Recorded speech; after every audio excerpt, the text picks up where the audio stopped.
Paltrocast. How is your day going aside from technology, from Zoom and waiting around for media people and all that kind of stuff? How's my day going? Sure. Well, we're terraforming is what we're doing out here. Fair. I'm moving a lot of dirt around on my property. Is gardening one of your top hobbies when you're not on the road? Oh God, I'm not doing it. This is way too big for that. These tractors and God knows what. I'm remodeling a place. Oh, nice. Congratulations in advance. Is it going to be done when you're home from the endangered species tour? No. This is like a 2-3 year project. Gotcha. Okay. Well, as I just mentioned, endangered species tour starts in about a week, and then you're on the road with Steve Miller along the way and Mark Stein, classic rock peers and friends and Hall of Fame friends and all that kind of stuff. How long has this tour been booked for? Well, we've been out all year with this tour. This is just the end of it. This is just the last run up in the Pacific Northwest and a few California dates. And then there's just 2 shows in October, one with Miller. Right. Well, the reason I asked that, sorry to interrupt you, is as long as I've been following you, you've pretty much been on the road more of the year than not every single year, as far as I've been tracking. You are a road dog, as they call you. So I was curious, when it comes to booking shows, do you go to your team and go, I'm ready for another 30, and then they book another 30? Or do things get booked like years in advance? We're pretty much about half of 2024 is already pretty much in place. And I don't, I'm not going to be doing this for many more years. So this is about getting on the tail end of it for me. Well, whether or not you're towards the end, you're still playing at full capacity. You're still playing big places. So when did you kind of realize, and this is a compliment here, that the tour was to support the album and not that the album was to support the tour? In other words, you kind of got it before everybody else that touring was it. Well, I mean, I've been touring since I was 16. Right. And as far as, I mean, I hate to keep saying this because but as far as the album part of it goes, this is non-existent anymore, and it's been so for quite some time. So, there ain't no more albums. Every now and then there's one album that sells 15 million copies, but then everything else. Not anymore, there isn't. I mean, if it's Adele or Beyonce. They don't sell that many. They're just getting a lot of money from corporations. Like U2. Apple throws $50 million at them and they, ram these songs down your throat on your iPhone, whether you like them or not. That's all bullshit. I don't disagree with you. Nobody's selling that anymore. I mean, since the advent of the internet, it's the internet, a great tool that it maybe is, has decimated intellectual property. So that's the reality on that one. And everybody's just stealing everything. It's all in zeros and ones. Well, you like to call it file sharing, I understand. But streaming, they also call it. Streaming, yes, streaming, yes, yeah, right. Like salmon going to spawn upstream. Yeah. Hey, some people in music got rich off of the salmon, like Jethro Tull's Ian Anderson. His commercial salmon business worked out pretty well. Oh, that's good for him, man. He was a smart boy. He went to plan B. But this upcoming tour, you're playing with Mark Stein, who I've had the pleasure of interviewing. When did you and Mark first cross paths? Oh, God. That would be over 50 years ago or more. But first time I saw them was we were Traffic. We're doing a tour in England with the Young Rascals, Traffic, and Vanilla Fudge. That was the tour. And then Mark actually played it with me for a little while 30 years ago in a Dave Mason band that I had. Mhm.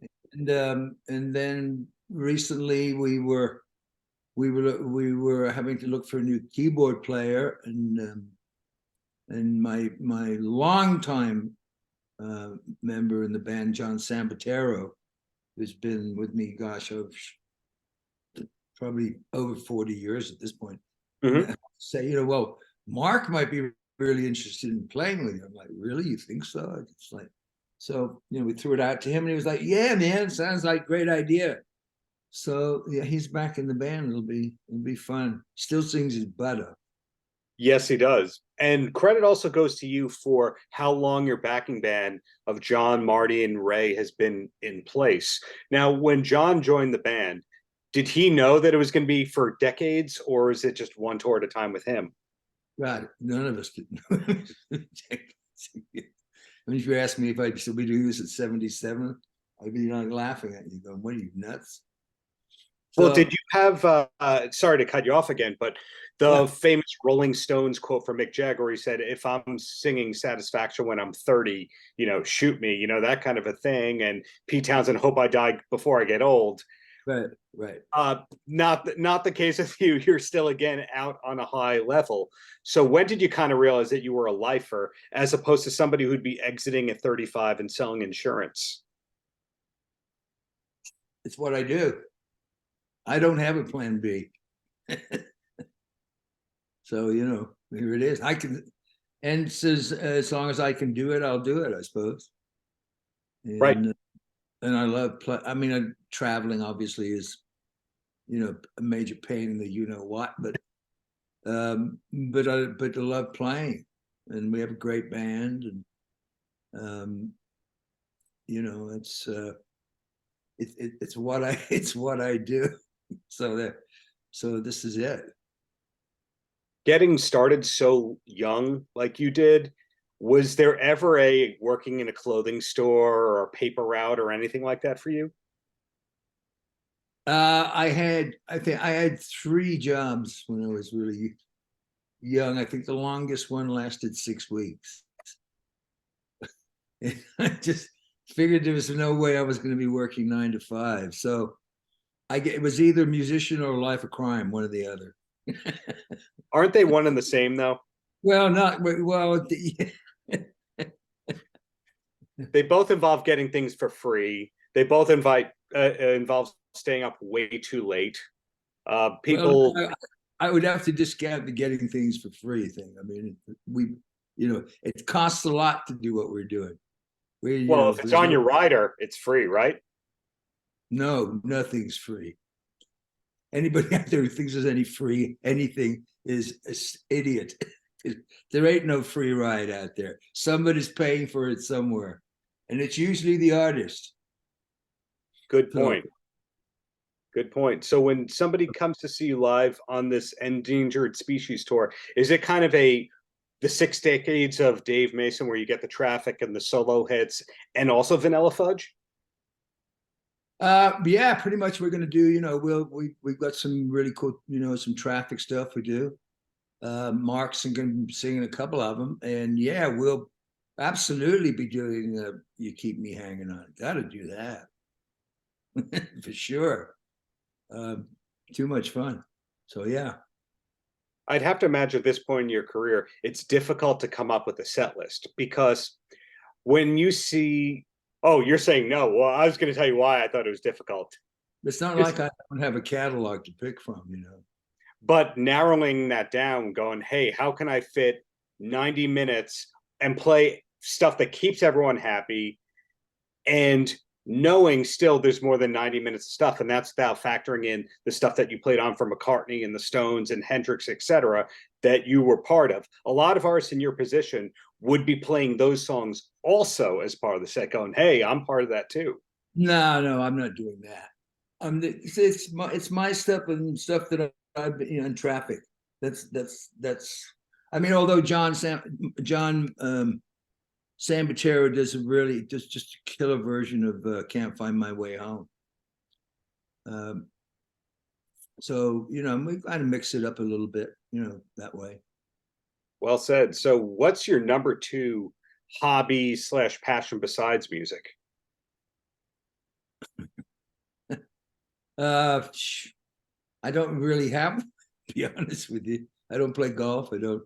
I mean, I would guess reading would be my, biographies or whatever, or but I don't really, I mean, the last few years we've remodeled 3 different properties. It's just the next step from building model airplanes, I suppose. I like building things. Same thing with what we're doing with this property. It's going to be, like I said, a 2 or 3 year project. So hopefully this will be the last time. This will be my Alamo. This will be it. Who or what got you into real estate in the first place? Well, it's not that I'm into real estate, because I don't buy stuff. I don't do stuff and then roll it over. I mean, they've been places that I've lived in. It's just that we've moved a lot. Oh, I've moved 4 times in the last 8 years. so that must mean that your stuff is very organized. Your archives, for example, a lot of artists struggle to find where their guitars are, where the unreleased recordings and artifacts are, but you're pretty organized if you've moved that much. Well, thanks to my wife. Yeah. Well, with all that stuff, yes. Otherwise, if it was left up to me, it'd be like the rest of the things in my life. It's like the things we've lost. There should be a book called "The Things We've Lost Along the Way." Sure. But anyway, yeah, Mark is in the band, working on finishing up the book, Only You Know and I Know, which we did have BMG was the publisher on this, but they suddenly decided 2 months ago that they were out of the book business. Yeah. So we are now self-publishing. Mm-hmm. And it's been kind of interesting putting all this, 77 years of my life together on this book. But you can, it'll probably, I would imagine this is going to be, it'll be the early part of next year, 2024, when it's available. I'm the biggest hang up about the whole darn thing is the photographs. I mean, I gotta buy images of myself. It's like Getty. And yes, I got to buy images from Paul McCartney, like he needs the money, like $400 for a picture. I've been coming out in early 2024, and they basically said you have to deliver 25 photos. I think it was at a budget of like $900 or something like that. So not only do you have to find the stuff and it has to be good enough, but then you have to talk everyone into a coupon, basically. But anyway, so that's probably that's sort of at the point we're at, is getting these photographs approved. But you can pre-order it at davemasonmusic.com. And then the other thing is I'm finished up a sort of my homage to the blues. It's not really a strictly blues album, called A Shade of Blues, and which I mostly I do all this stuff for my own amusement, really. And that'll probably be available in the website. And like we have to do, we're the encyclopedia guy. We're going door to door and selling. Got a new album, okay? You want it? So we have to take it to the show, But so it's called A Shade of Blues. But there's some cool stuff on there. In November, I got my Joe Bonamassa's on 3 of the tracks with me, and there's a really great version of Dear Mr. Fantasy that's coming out in November. Right. So I'm looking forward to that a lot. See what happens with that. So tying it all together before I let you go, 2024 is going to be a big year because there's the book, there's the blues album, there's more touring, etc. So you know where you're going to be in 2024, and the Dave Mason Army will be pleased. I hope so. Well, thank you for the many years of great art. Looking forward to your next gig in New York, and thank you for your time, Dave. Have a wonderful rest of the day, and best of luck with the renovations in the meantime. Thank you. Paltrocast.